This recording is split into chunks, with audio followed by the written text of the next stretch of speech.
Сәлем достар, сіздермен бірге Олжас мен Ғали. Әйелдер арасында Қазақстан чемпионатын ары қарай талқылайық. Насыбуллин Альфия, Анкудинова Елена, D4, D5, C4, DC. Алдымызда уәзір гамбиті, қабылданған уәзір гамбиті. E3, ATF6, піл C4, A6, ATF3, B5, піл B3, E6. Патшаның сұрағызы піл B7, A4. B4, AT2, C5, A5, AC6, AC4, C7, E2, T8, T2, E7, кеме FC1, H3, ат E4. Не үшін ат E4 деп жүреді?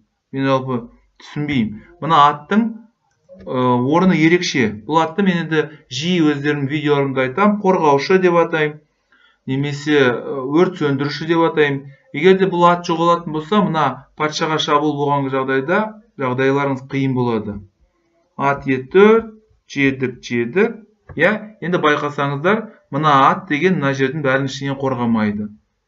Жедік, піл F6, ат E3, Әрине мына D4-тегі нені жеуге болмайды. Жейтін болсаңыз ат D4 болады, содан кейін көрсетем бұлай, мысалы, бұлай жейді, бұлай жетсеңіз, сонда H7 деп жағдайыңыз қиын болады. E7, D5. Тағы бір айтам, мына F6-дағы аттың жоқтығы үнемі білінеді. G6, піл B3, ат E5, жедік, E1, C7, D4, H5. Әрине, қазір ат деген, мына ат деген бай секіретін болса, мына қара торлардың барлығын бастайды. Ең бастысы мына жерде ешкім жоқ, бар болғаны, бірақ уәзір ғана қорғап тұр.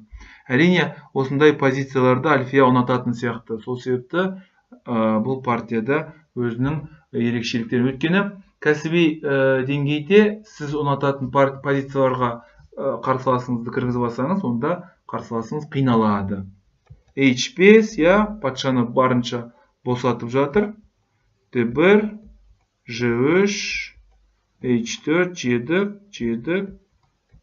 жедік, B5, кеме E5, бұлай қадап тастағысы келеді. Мынау не істеп жүр?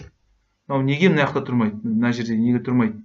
Осы жерде тұрса, онда мен түсінер едім. Неге бұл деген бір жерде сенделіп жүр? Бұралқы піл сияқты.